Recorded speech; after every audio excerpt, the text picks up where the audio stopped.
Voilà, chers téléspectateurs, dans le cadre du Parlons-en, déjà dimanche dernier, nous avons parlé de la 111e Assemblée plénière des évêques catholiques de Côte d'Ivoire qui s'est tenue à Mans. Et il était bon que nous puissions inviter le président de la conférence épiscopale, de la conférence des évêques catholiques de Côte d'Ivoire, pour nous parler un peu de cette conférence. Qu'est-ce qui en est sorti et quelles en ont été les motivations. Et nous sommes heureux d'avoir sur notre plateau le président de la conférence des évêques catholiques de Côte d'Ivoire, qui, mieux que lui, pourrait nous parler de cette 111e Assemblée plénière. Excellence, encore une fois, merci. Et vous savez que nous avons déjà dimanche passé quelques extraits, puisque c'était jusqu'à Mans, notre reportage a été succinct, mais c'est une émission religieuse pour les catholiques et il est bon que vous puissiez leur donner un peu des informations sur ce qui a été dit et les résolutions qui ont été prises.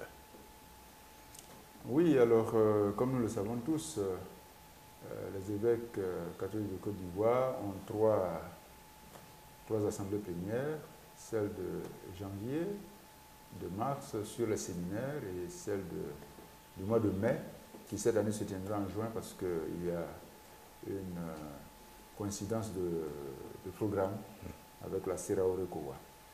Alors, à toutes nos assemblées plénières, nous parlons de la vie de l'Église et de la société. Et le thème de l'assemblée plénière de Mans, en janvier, était ainsi intitulé « La communion, fruit de l'Esprit Saint ». La communion, fruit de l'Esprit Saint, parce que vous savez très bien que les évêques se sont engagés dans une grande vision d'ici 2023. Et cette grande vision, c'est que la conférence des évêques catholiques de Côte d'Ivoire voudrait que l'Église catholique en Côte d'Ivoire soit une Église communion au service de tous. Ça, c'est la grande vision. Et bien, cette grande vision, il faut que d'une année à une autre, nous puissions la monnayer pour que nous-mêmes, en tant qu'évêques, elle nous pénètre cette vision et pénètre aussi les prêtres, les diacres, les laïcs, les consacrés, pour que nous soyons tous engagés pour réaliser cette vision et aider notre Église à être autonome et au service de tous, au service de la société. Donc c'est ce thème-là que nous avons voulu monnayer à Mans sous le titre de communion, fruit de l'Esprit Saint. Parce que les évêques ont conscience que la communion, c'est d'abord le fruit de l'Esprit Saint. Quand vous lisez les textes bibliques, et particulièrement, vous voyez à la messe, le prêtre salue de plusieurs manières. Hein. Au nom du Père et du Fils et du Saint-Esprit, le Seigneur soit avec vous.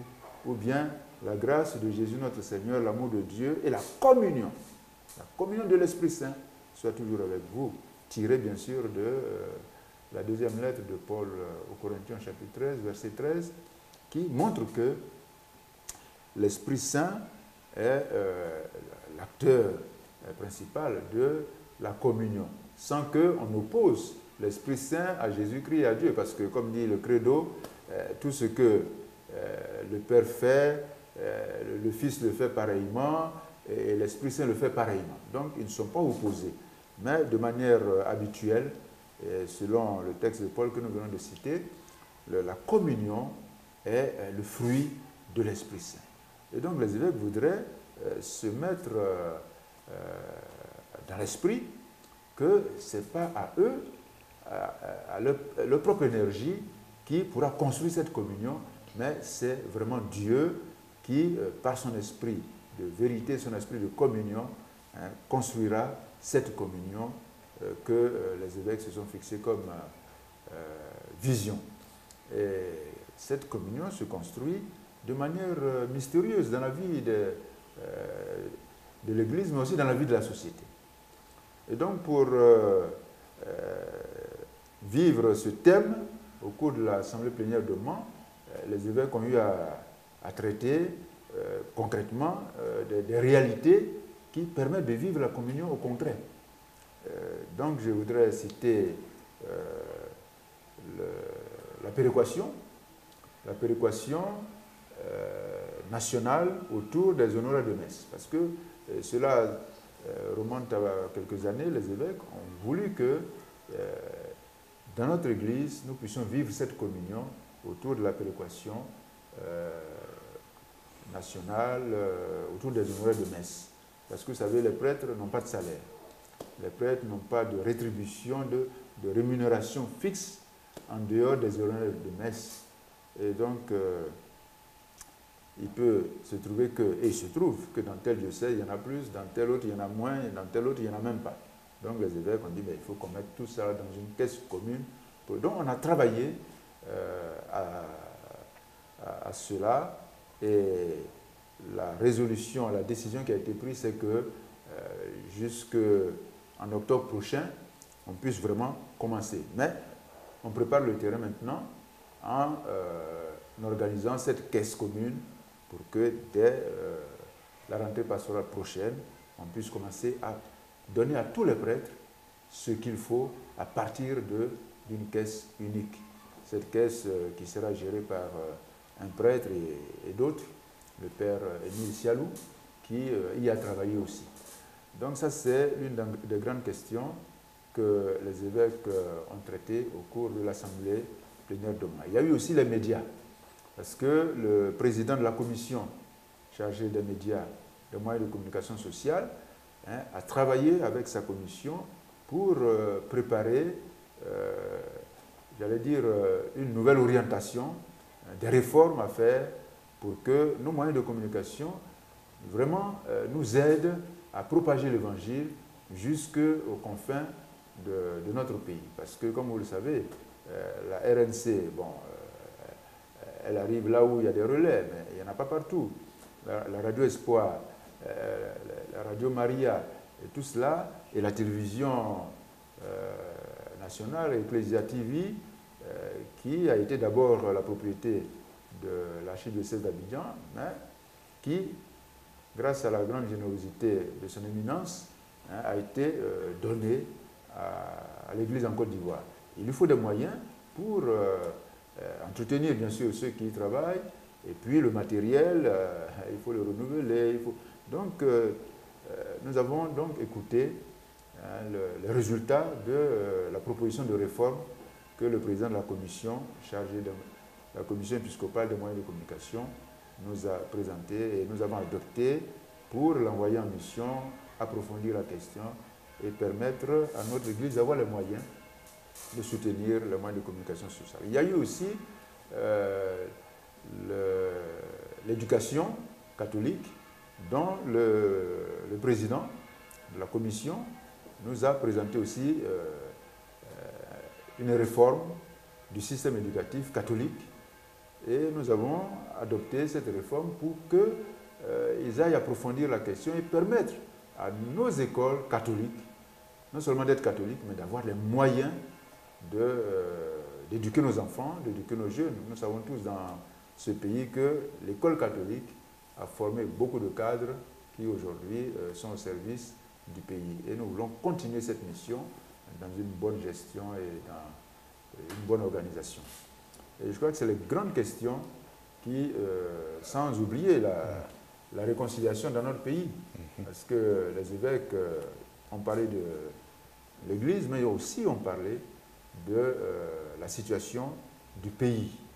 Et nous savons tous que ce qui nous préoccupe le plus, c'est la réconciliation.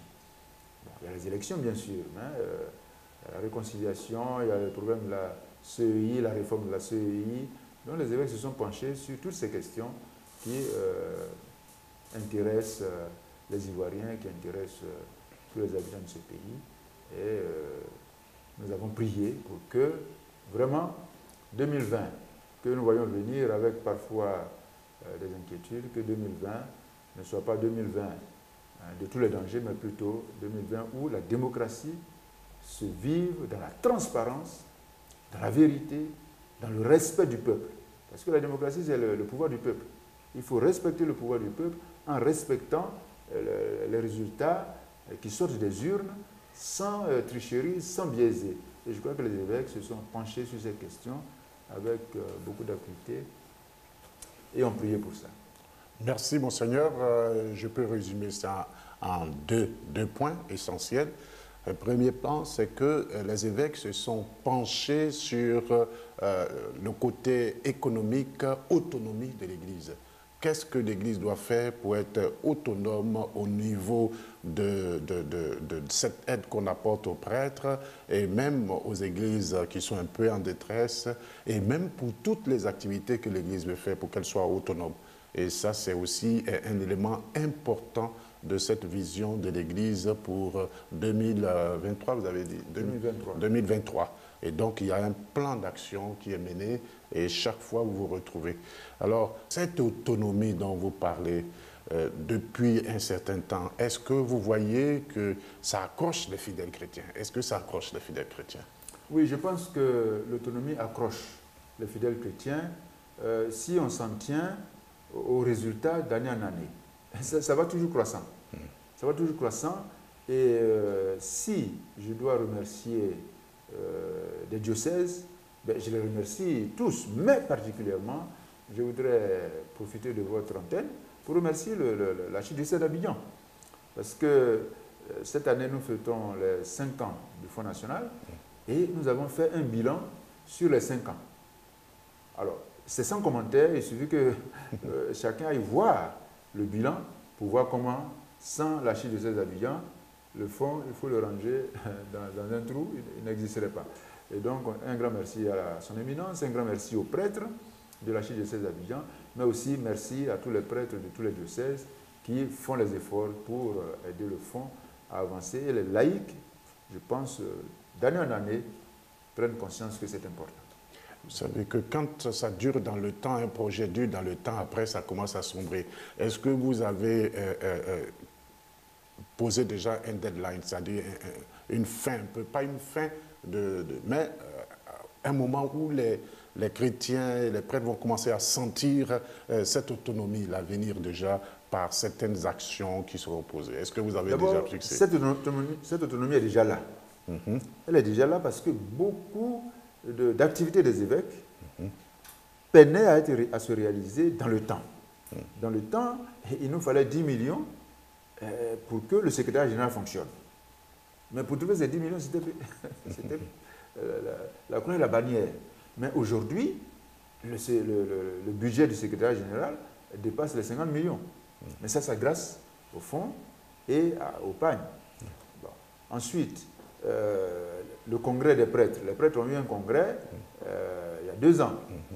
Mais il fallait trouver 30 millions pour ce congrès. Mais il a été financé par le fonds national. Bon. Et il y a des congrès qui arrivent aussi. Donc, pour ne prendre que ces exemples, je pense que l'autonomie est déjà en marche. Maintenant, il y a des projets que le Fonds national va réaliser pour que l'autonomie soit plus visible. Et je pense qu'il y a quelques questions d'ordre juridique à régler autour de ce premier projet qui est la construction de la cité de la paix. Une fois que les problèmes juridiques auront été réglés, d'ici avant le prochain Fonds national, on verra tout de suite les travaux qui montrent que le fonds est en marche, mais c'est quand même au bout de 5 ans, je ne voudrais pas ici étaler les chiffres, mais c'est quand même 1,5 milliard que toute l'Église a engrangé. Il y a 5 ans en arrière, on ne pouvait pas parler de cela. Donc je pense que c'est en bonne voie. Et comme vous parlez de deadline, il faut que nous sachions tous que le fonds existera tant que la Pentecôte existera dans l'Église en Côte d'Ivoire. Merci, Monseigneur. Ce que nous voulons dire, c'est justement qu'il arrivera un moment où les chrétiens, ce sera monotone Et donc, comme vous l'avez dit déjà, avec la cécité de la paix, là, il faut des activités génératrices voilà. Et ça, c'est un peu dans cette optique-là que... Et aussi aider nos, voilà, nos enfants à se prendre en main, parce se qu'il y en a qui prendre ont en main. des diplômes, Voilà. qui n'ont pas de moyens. Mais le fonds peut les soutenir Voilà. pour qu'ils puissent avancer. Et puis, le deuxième point, c'est notre pays. Voilà, nous avons des difficultés, nous le savons, nous attendons ici et là des rumeurs, des choses. Et pour tout le monde, 2020, ce sera une année terrible. Et vous vous êtes réunis, vous avez prié, bien sûr, pour notre pays, vous avez réfléchi. Est-ce qu'on pourrait avoir quelques briques d'informations? Qu'est-ce que vous voulez demander aux fidèles? Et puis, quel a été, à ce sujet, votre point de vue un peu? Alors, par rapport à ce dont vous parlez, les élections, malheureusement, sont des occasions de peur, d'inquiétude, etc. Et les évêques sont sensibles à cela. Et d'une manière forte, les évêques ont réfléchi et ils ont dit il n'y a pas de raison que nous, pays africains, nous en Côte d'Ivoire, nous laissions tomber dans une certaine fatalité, la fatalité de la violence autour des élections. On ne peut pas rester là-dedans. Ce n'est pas une fatalité qu'après des élections, il y ait de la violence, ou que même avant, pendant, après qu'il y ait des violences. Les évêques pensent que ce n'est pas une fatalité. On peut dépasser cela. Les Africains sont assez sages et intelligents pour respecter le peuple, respecter la voix du peuple. Et comme on le dit, la voix du peuple, c'est la voix de Dieu. Qu'on puisse respecter la voix du peuple telle que le peuple l'exprime et qu'on évite cette fatalité de violence. Et donc, les évêques comptent sur toutes les structures qui sont chargées d'organiser les élections. On va commencer par la CEI. La CEI, nous avons dans notre pays des gens suffisamment sages et suffisamment neutres pour permettre d'organiser des élections transparentes, justes, crédibles, qui respectent le peuple. Parce qu'il s'agit d'une démocratie. Nous ne sommes pas dans une monarchie où les choses se font de père en fils ou d'oncle à neveu, mais nous sommes en démocratie. En démocratie, c'est le pouvoir du peuple. Donc je pense que les évêques sont sensibles à cette situation et non seulement ils y ont réfléchi, mais ils y travaillent. Des contacts pour que chacun, selon ses responsabilités, fasse en sorte que les élections en Afrique, les élections en Côte d'Ivoire, ne soient pas des occasions de violence et de tuerie. On n'est pas obligé de mourir après une élection. Qu'on vive, parce qu'on fait une élection pour élire quelqu'un qui va nous permettre de vivre, d'organiser la vie et de mieux vivre. Donc que les élections soient des occasions où l'élan est pris pour une vie meilleure, donc sans violence, sans mort. Alors, en tout cas, merci, Monseigneur, parce que les fidèles chrétiens qui nous regardent attendent beaucoup de l'Église et surtout des évêques et ces téléspectateurs et même tout le peuple de Côte d'Ivoire et même du monde entier attend au sujet de la Côte d'Ivoire, que vous puissiez vraiment leur donner quelque chose. Alors, est-ce qu'il y a une adresse qui est prévue aux fidèles chrétiens avant les élections, ou bien vous leur dites d'aller voir ce que vous avez déjà écrit, qui est encore d'actualité, les chrétiens face à la politique, ou bien ce que vous avez dit avant les élections de 2000, de 2015, quand on sait que malgré tout cela, il y a eu ce que nous avons vécu. Est-ce qu'il y a un message nouveau qui va peut-être toucher maintenant les cœurs? Alors les évêques parleront, mais parleront opportunément. Avant de parler, ils agissent. Comme je l'ai dit, il y a des contacts. Malheureusement, je suis très loin, mais c'est chaque semaine ou chaque mois que j'ai des contacts avec les uns et les autres, tous ceux qui sont engagés dans la vie de notre pays. Des contacts sont pris et on parle, on se parle, on essaie de donner le conseil qu'il faut, mais après ces actions, les évêques parleront. Les évêques parleront opportunément. Parce que, comme on le dit, il faut parler opportunément pour ne pas avoir à parler inopportunément. Parce que si tu n'as pas parlé au moment, comme disait quelqu'un, c'est quand on t'appelle qu'il faut répondre. Il ne faut pas répondre quand on ne t'appelle plus. Donc, à un moment donné, les évêques diront opportunément la parole qui rassemble autour des élections sans violence. Merci pour tout ce qui s'est fait, Excellence. Nous prierons pour vous. Merci. Nous savons que la tâche est lourde. Même si vous avez votre crosse pour vous appuyer là-dessus, il y a vraiment le poids qui se trouve sur vos épaules. En tout cas, que Dieu vous garde.